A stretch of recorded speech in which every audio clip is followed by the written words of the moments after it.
di bukan. Yang kedua. Sudah.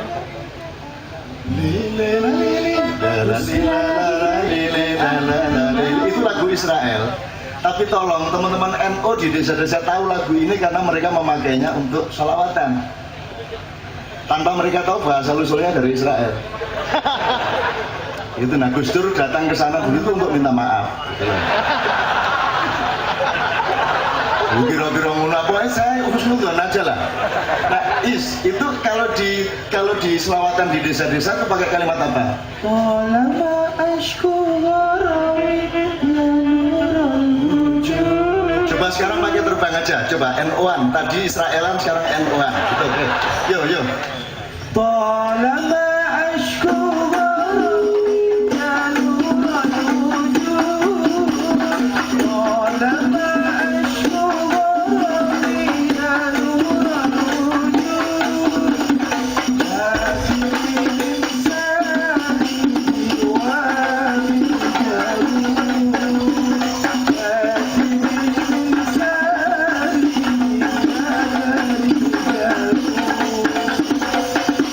contoh saja, siapa tahu nanti ada yang kursus dari cabang-cabang PKS.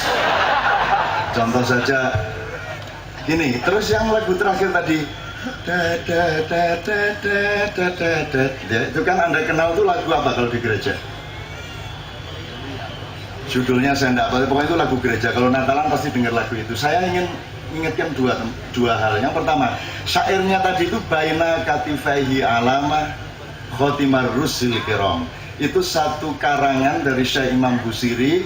Karena Syekh Imam Busiri dari Alexandria itu umur 64 tahun, itu beliau buta, terus menghabiskan sisa waktunya untuk menulis puisi-puisi cintanya kepada Rasulullah Muhammad SAW.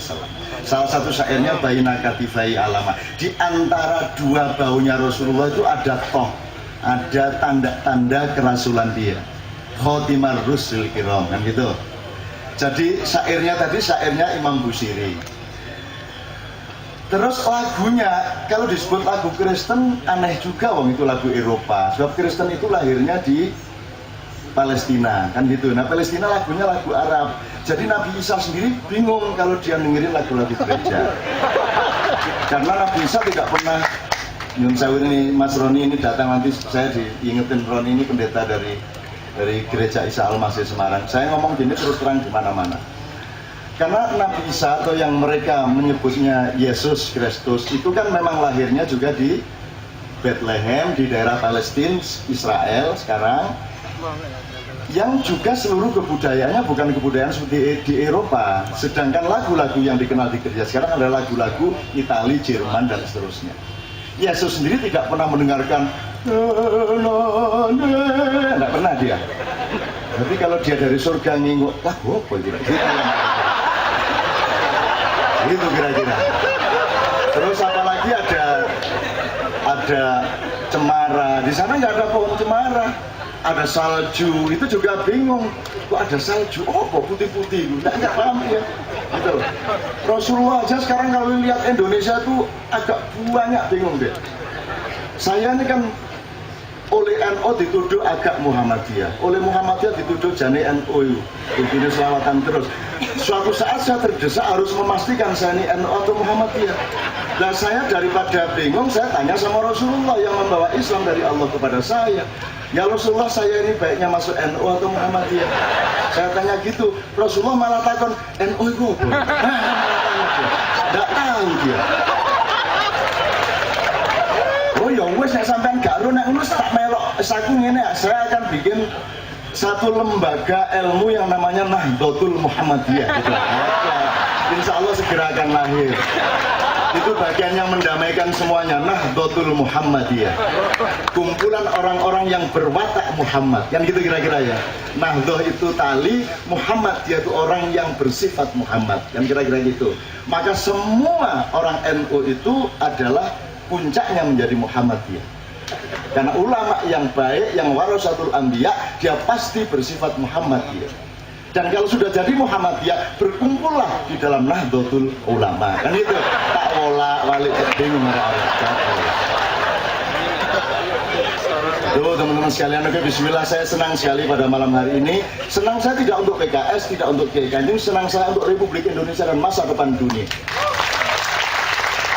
Mulai malam hari ini mudah-mudahan mulai luntur itu stigma-stigma, pengkutupan-pengkutupan politik yang memang ada faktanya. Kemarin-kemarin PKS dianggap terusannya Ikhwanul Muslimun, gitu-gitulah, macam-macam lah.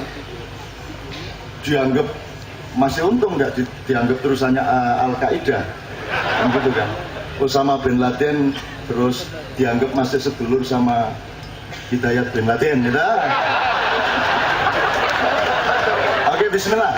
Saya ingin menghormati habitatnya teman-teman PKS karena mereka berasal dari Islam. Ada yang dari pesantren A, B, C, macam-macam alirannya. Dan tidak ada masalah, semua aliran-aliran itu asal jujur dan bertanggung jawab terhadap kebenaran tafsirnya masing-masing.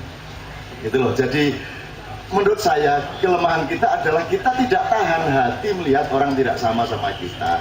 Malam hari ini kita coba perluas hati kita agar supaya kalau orang tidak sama kita itu kita kuat. Kalau kita ketemu kambing, kok jangan disalahkan oleh kerbau gitu loh. Kerbau tidak usah bingung kalau saya ketemu kambing, insya Allah saya tidak akan jadi kambing dan kambing tidak akan saya sayakan. Kambing tidak akan saya rubah, terserah dia. Innaka la tahdi man ahbabta walakinallaha yahdi may yasha. Saya tidak akan bisa merubah siapa-siapa, apalagi PKS. Saya tidak mampu merubah apa-apa. Allah mengatakan kamu tidak akan bisa merubah, menghidayai, memberi petunjuk kepada siapapun yang kamu cintai. Akulah, kata Allah, yang akan memberi petunjuk kepada siapapun yang aku kehendaki. Dan aku mohon kepada ya Allah, padamu ya Allah, malam hari ini berikanlah hidayahmu itu kepada teman-teman PKS. Dan gitu. Saya orang FPA, Front Pecinta Allah. Saya punya unit FPI, Front Pengagum Islam. Dan saya juga punya unit PKS, panjenengan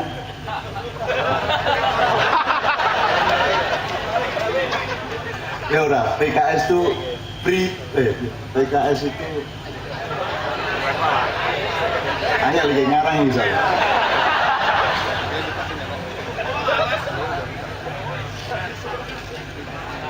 Aku seneng itu arah-arah ini, biasa gak bisa guyu PKS ini. Biasanya sembahyang itu. Nah, aku tiba-tiba tak julu yo. Nah, nanti ketemu ada ulama NU kamu yang jadi imam di desa-desa. Ulama NU saking dekatnya sama Allah. Yang Anda kan masih butuh takorup. Muhammadiyah masih butuh takorup karena masih jauh dari Allah.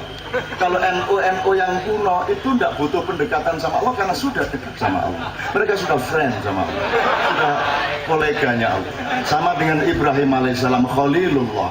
Kalau Nuh itu Ruhullah, Adam Khalifatullah, Musa Kalimullah, juru bicaranya Allah. Kalau Isa Ruhullah, Muhammad Habibullah. Kalau Ibrahim alaihissalam adalah sahabat karibnya Allah, Khalilullah. Dan banyak Ibrahim di kalangan NU tua. Jadi kalau sembahyang saking dekatnya sama Allah itu sudah beyond syariat. Allahu Akbar, bismillahirrahmanirrahim. Malik yaumiddin. Ihdinas siratal mustaqim. Sementara makmumnya di belakang Muhammadiyah, Allah. Saya melihat kedua-duanya bingung selama sholat maghrib itu. Sing iki serem, sing iki dulinan. Jadi selama sholat maghrib itu saya tidak ingat Allah belas. Soalnya konsentrasi sama imamnya yang gendeng ini, sama Muhammadiyah yang untuk mencapai titik akurasi kekhusyukan itu diputer tangannya Allah. Bular, aku pas di sini. Wah, ini Allah. Bular, ya Allah, ya Rabbi. Terus nggak apa-apa ya, kalau nggak punya kemesraan budaya gini nanti bertengkar terus ya. Terus saya akhirnya bagaimanapun secara syar'i saya nggak sah sholat saya, saya nggak ingat Allah. Saya memperhatikan imamnya sama Muhammadiyah di samping saya ini. Akhirnya saya niat, ya Allah, saya mohon maaf, saya akan menyelesaikan sopan santun saya sampai tahiyat akhir. Setelah itu nanti saya akan cari musola lain, saya akan sholat maghrib lagi. Itu saya niat gitu. Terus akhirnya assalamualaikum warahmatullahi wabarakatuh. Saya sudah niat segera akan berdiri. cari musola lain untuk sholat maghrib, dadak imamin oleh Gusti Allah gak rewel kok, dapurmu rewel, lari saya. Ngerti kalau saya mau sholat lagi. Hati-hati kamu sama orang NU kamu. Oke, bismillah. Sekarang sebelum saya memohon panjenengan untuk maju ke depan, supaya ada Arabnya juga, ya meskipun saya tidak sedang fit suara saya karena tiap malam hampir sampai pagi terus menerus di acara-acara Makyan di Jombang, Sidoarjo, Surabaya, dan kemarin di Jogja. Tapi kita bawakan, saya sama istri saya akan duet. Duetnya tapi gantian, tidak langsung duet. Novia ini beruntung dapat saya karena dia dulu kejar-kejar saya habis.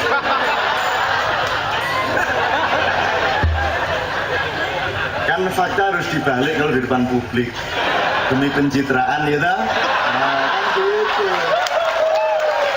Oke, bismillah, yuk kita bawakan Sallallahu ala Muhammad Sallallahu alaihi wasallam. Kita teruskan dengan satu lagu cinta dari Mbak Novia Syariah PKS jam 22.30.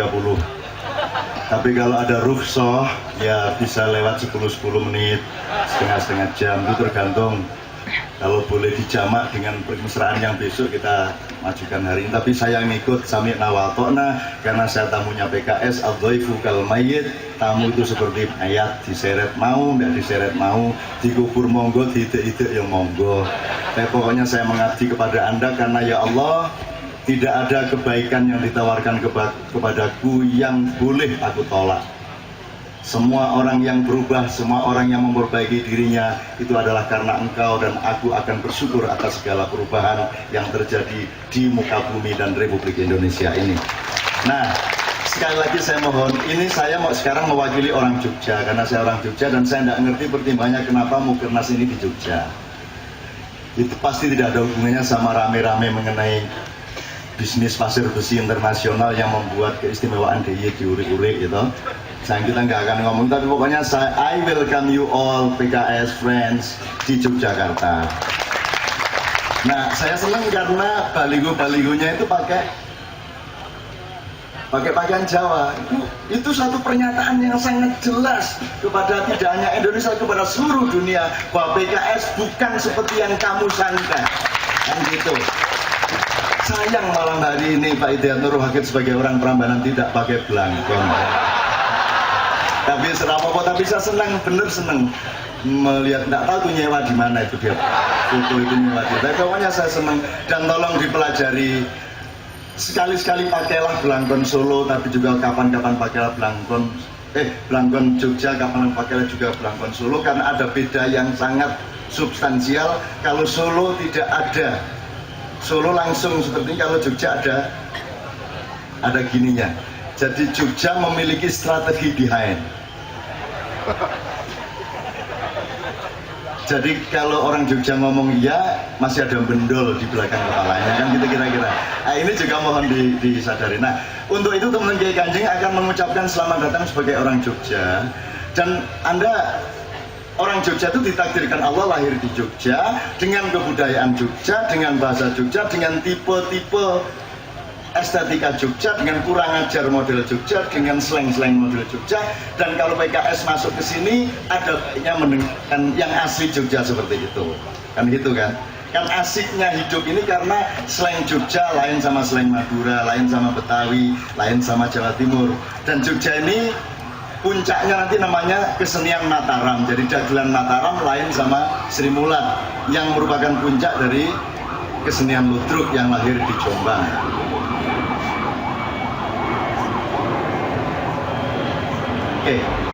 Oke. Ini ada medley dari nomor-nomor supaya Anda gini loh, orang Jogja di kampung itu. Nah, setelah itu nanti saya mohon beliau-beliau untuk maju ke depan. Selamat datang dulu kepada teman-teman. Saya sendiri tidak bisa mengucapkannya karena saya orang alim, jadi saya agak kurang ajar saya tidak mau, karena saya seniornya Hidayat Nur Wahid di Gon. Saya jangan disuruh mengucapkan kalimat-kalimat yang tidak sempurna. Itu kan anak Jogja yang abang-abangan. Tapi Anda harus mau mendengarkan mereka semua. Kata Rasulullah, kalau ada anak kucing jatuh ke dalam parit, kamu jangan terus pidato, ya anak kucing. naiklah engkau kemari, udkhulu fi. Jangan gitu, kamu harus turun ke parit itu. Kamu harus mau kotor kakimu demi menolong anak kucing itu naik. Terus kamu mandiin dia dan kamu kasih makan dia, kan begitu. Nah, PKS selama ini agak priayi, kurang mau terjun ke parit-parit.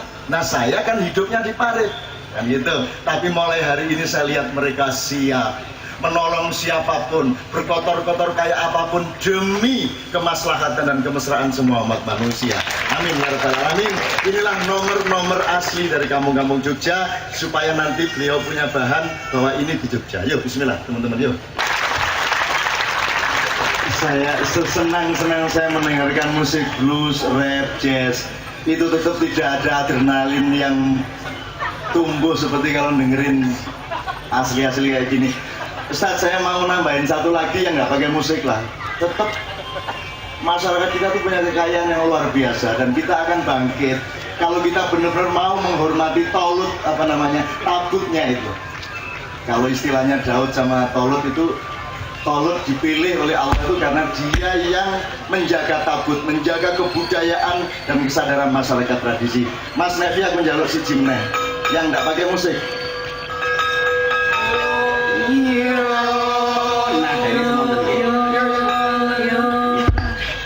Siji loro telu. Iya padha dolan ning Demak Ijo, ayo cuk tanganku ayo ku, aku sing jalan ayo rantai kapal ayo paluare PKI ayo iwak babi ayo bintang sabit Masumi ayo Minaji ayo godhok telo ayo londo mendem ayo demosi Mari ya.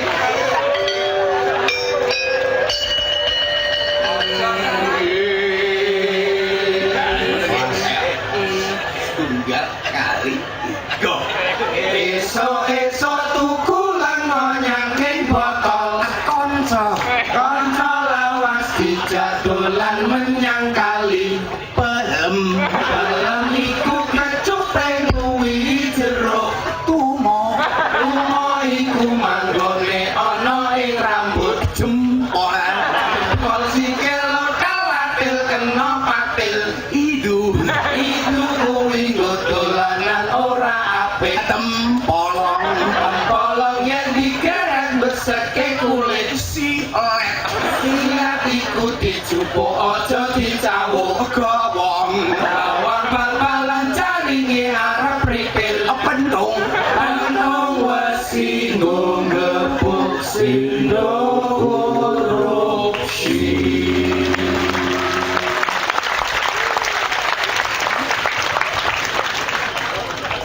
Bihaqillah wa bisyafaati Rasulillah Muhammad sallallahu alaihi wasallam wa bihabibina wa bimahabbatina jami'an. Adauka ya Syekh Hidayat Nur Wahid, takut kamilal amam, give your muhadarah to everybody. Juga saya mohon dengan sangat Mas Lutfi Hasan Ishaq, Mas Mustafa Kamal, Ustadz Mustafa Kamal dan Mas Sukamta untuk maju ke depan bersama-sama. Saya mohon izin, saya persilakan semua tepuk tangan teman-teman sekalian. Saya mohon izin agar supaya Indonesia menjadi uswatun hasanah bagi seluruh dunia. Saya minta Mas Roni Kristiantono untuk maju juga ke depan di sini. Saya ingin mereka duduk berjajar di sini agar supaya PKS dilihat oleh dunia sebagai orang yang tidak merupakan ancaman bagi siapapun, tetapi menawarkan kemesraan, keadilan, dan kesejahteraan.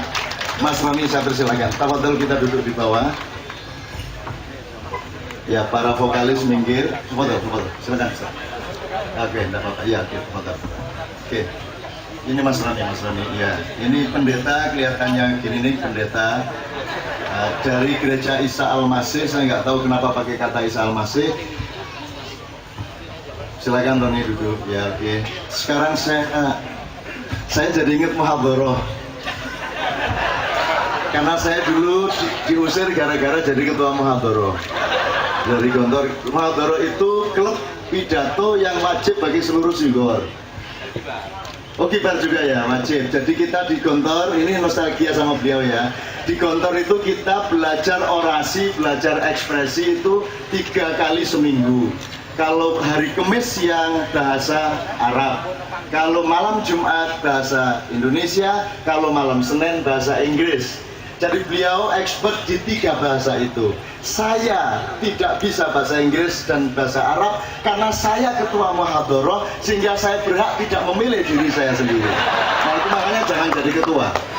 Saya jadi rugi. Maka kalau saya pentas sama Kiai Kanjeng di Eropa, saya akan bilang sama mereka, saya minta maaf pada saudara-saudara, saya dulu studinya di pesantren Islam sehingga saya lebih bisa berbahasa Arab daripada bahasa Inggris. So I would like to apologize to you all because my main language is Arabic, so I cannot say in any Arabic to you. Maka saya kemudian berpidato dengan bahasa Indonesia. Tapi kalau saya ke Arab saya balik. Ya welcome. Saya mohon maaf, saya dulu sekolahnya lebih banyak bahasa Inggris daripada bahasa Arab. Pokoknya kita hapusilah di mana-mana.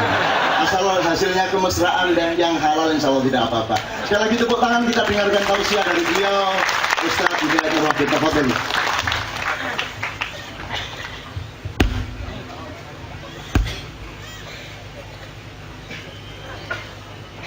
Saya sendiri pun ewet badhe matur sabibar aturipun ingkang tansah kita hormati, kita dongaaken mugi menawa panjang yuswa, panjang rezeki, panjang rekmo. Saestu panci boten gampil. Ya matur wonten ing Ngayogyakarta Hadiningrat sabibar pangandikanipun ingkang kita hormati Kiai Haji Al Ustad Kiai Kanjeng inggih menika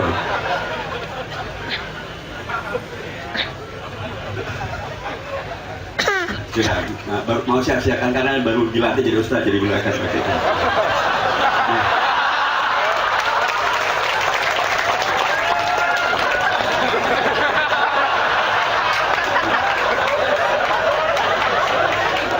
Sampun ya, saestu dados Ustad menika. Panci Mas Kiai Haji MH Ainun Najib Ustad amargi piyambakipun sanes Ustad.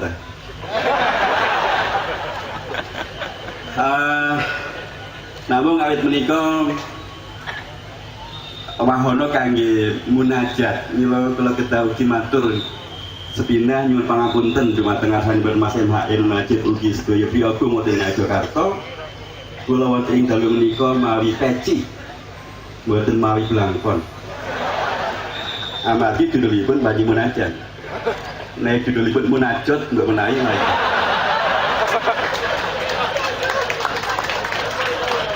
Tapi bawane nenepi ngaten nggih utawi ruwatan ngaten mangke kula badhe mawi blangkon. Mangke mbok menawi Mas MH Ainun Najib kagungan kersa ngruwat menawa kemawon. Mungkin kita berruwat. Mbok menawi yo dalem menika kula badhe mawi blangkon menawi pun undang. Ini biasanya mboten undang Mas menawi. Ya inilah bagian daripada keakraban gaya Jogja ini. Karena kita semuanya di sini adalah bukan hanya Yogyakarta, karena rekan-rekan kami yang datang dari beragam daerah di seluruh Indonesia, bahkan sebagiannya saya yakin juga dari perwakilan-perwakilan dari luar negeri juga datang. Karena alhamdulillah Mas MH PKS itu tidak hanya sekedar di Indonesia saja, bahkan kalau beliau masih belum merubah kaulnya, beliau dulu punya kaul kodim. Kaul kodimnya adalah beliau sampaikan ke saya, sanadnya masih nyambung Pak Ustadz MH Indonesia. Beliau pernah menyampaikan bahwa ketika tahun 99 menjelang pemilu tahun 99, beliau mungkin juga dalam konteks Kiai Kanjeng diundang ke Jepang. Kemudian bertemulah dengan komunitas Indonesia di Jepang. Kemudian beliau ditanya, yang dipilih apa Mas? Kata beliau, di sananya masih mutasil. Beliau menyampaikan pada waktu itu satu-satunya partai yang berhak dipilih tahun 99 itu Pak Sarinten keleleken ondo cekap semanten piatur kula kan gitu. ini saya harus berunding ini karena batas dari panitia Anda itu 10:30. Kalau melihat gejalanya itu tidak mungkin saya bisa memanage sampai jam 10:30, bisa lebih dikit. Sekarang harus ada kesepakatan dan otoritas dari Presiden PKS, dari sesepuh PKS maupun dari panitia lokal. Boleh nggak itu nanti dilanggar dikit-dikit? Tidak ada masalah ya, oke. Jadi saya halal ya. Begini, saya sangat berterima kasih pada tausiah beliau. Masih ada rasa nelongso di dalam hatinya sebagai orang yang sejak awal melahirkan PKS dan nguri-uri PKS sampai sekarang karena masih ada stigmatisasi dan fitnah-fitnah. Beliau masih berduka sedikit di dalam hatinya dan aku ingin mengatakan kepada saudaraku, la takhaf wa la tahzan. La khaufun alaihim wa la hum yahzanun. Tidak apa-apa difitnah itu, tidak apa-apa. Orang yang paling punya potensi untuk mencintai kita itu adalah orang yang membenci kita. Kalau kita difitnah, dia punya potensi sangat besar untuk bergabung sama kita. Gitu loh. Jadi antum tenang aja. Tenang, tidak apa-apa. Kalau saya tidak ada urusan. Saya itu sudah berhenti. Saya mau di sini karena saya menghormati dan taat kepada silaturahmi. Tapi saya tidak ada urusan apapun. Saya tidak punya karier. Nama saya bukan Emma Ainun Najib tapi Muhammad Ainun Najib. Emma Ainun Najib itu orang di masa yang punya keadaan baca. Tapi saya sekarang sudah bukan Emma Ainun Najib, sudah tidak bisa Anda jumpai tulisannya di Kompas, Tempo atau manapun saja karena saya sudah berhenti dari seluruhnya itu karena aku tinggal mencintai dan menyayangi saja. Aku sendiri tidak akan berada di tempat manapun, aku tidak membutuhkan kursi apapun di muka bumi ini. Maka jangan ragukan cintaku kepadamu dan kepada siapapun saja. Jadi aku malam hari ini menemani PKS juga karena kita sama-sama diperjumpakan oleh Rasulullah SAW. Sebelum saya kasih Mas Roni dan ustadz-ustadz yang lain, pokoknya Rasulullah kan mengatakan definisi orang mukmin itu kalau ada dia di suatu tempat. Sekarang kita analogikan bahwa kalau ada PKS di sebuah negara dan dunia, maka ada jaminan dari PKS dan orang mukmin itu bahwa mereka menjamin amannya 3 hal pada seluruh umat manusia dan bangsa. Kalau ada mukmin, mudah-mudahan sama dengan kalau ada PKS di suatu tempat, maka amanlah harta semua orang. Tidak ada korupsi, tidak ada pencurian, tidak ada manipulasi, tidak ada money politik, kecuali pas butuh banget. Darurat disyauk. Amanlah harta semua orang, amanlah martabat semua orang, tidak ada pelecehan, tidak ada penodaan dan lain sebagainya, dan amanlah nyawa semua orang. Begitu sabda Rasulullah SAW. Saya kira malam hari ini adalah proklamasi penegasan Anda semua bahwa Anda ini pengikut Rasulullah dan Anda akan mengamankan seluruh dunia. Beliau tadi memberi contoh Halmahera, banjir-banjir, bencana-bencana ke tempat di mana PKS tidak memperhitungkan yang harus ditolong itu orang beragama apa. Karena beliau belajar dari saya soal itu. Saya selalu ceramah sejak di Gontor. Ada orang kecelakaan, kamu jangan seperti teman-teman saya di desa dulu. Ono wong ditabrak motor takon, Islam atau Kristen. Ini terus yang kecelakaan sudah mau mati, dia masih dengar Islam, Islam. NU Muhammadiyah. PKB, P3, PKS, enggak, NU masuk PKS. PKB Gus Dur, Muhaimin. Selak bongkar ini nggak perlu. Jadi saya kira malam ini PKS menegaskan kepada dirinya sendiri dan dunia bahwa kebaikan adalah kebaikan, bahwa pertolongan adalah pertolongan, bahwa al-khair adalah al-khair, bahwa ini adalah jam'iyatul khair. Secara substansi, saya kira begitu ya. Jadi itu kata-kata Rasulullah, kalau di zaman Orde Baru, Cina pada ketakutan sama 3 partai itu mereka bingung. Kalau pilih Golkar nanti ada pemotongan jalan. Jalannya diperlebar, rumahnya dipotong. Kalau PDI menang, Cina bingung nanti ada inflasi pemotongan uang. Jadi Cina di mana-mana di zaman Orde Baru mengeluh kepada saya, Cak Nun Ayah, Susah jadi orang Indonesia. Mau pilih Golkar, potong rumah. Mau pilih PDI, potong jalan. Potong duit, potong duit. Mau milih P3, potong titit.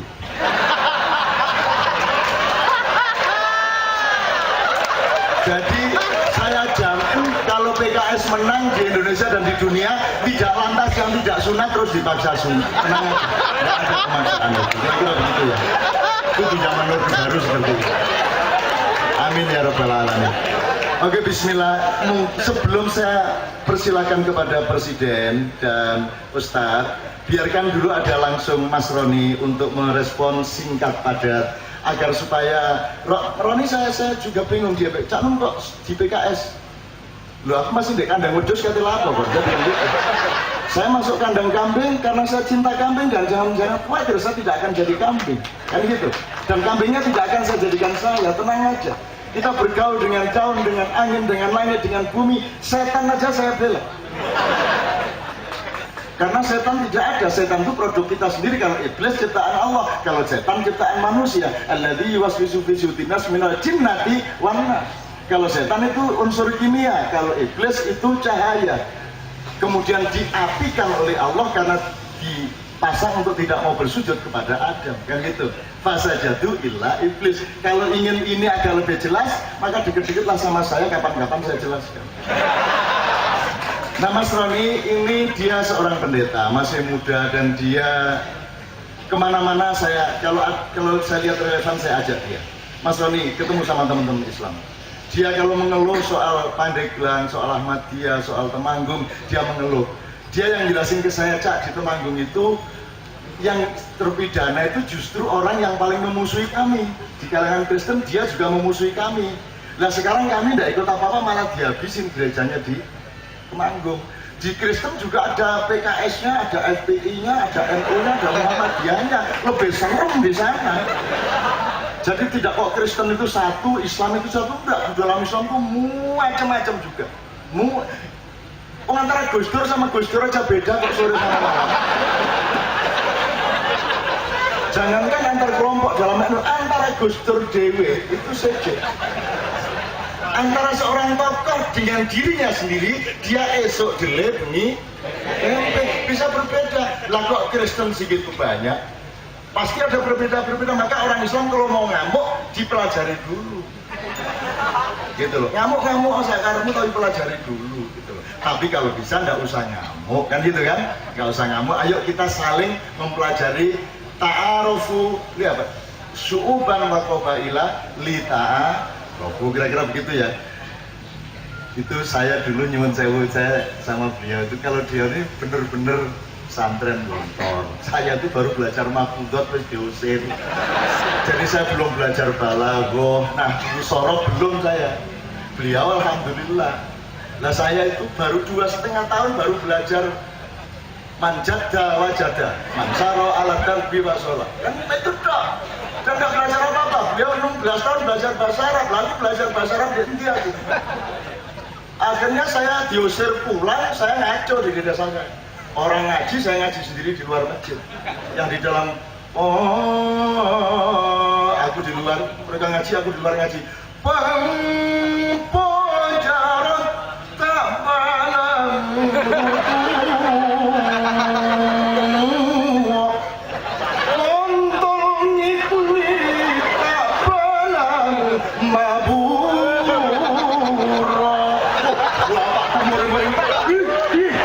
Munculin saya.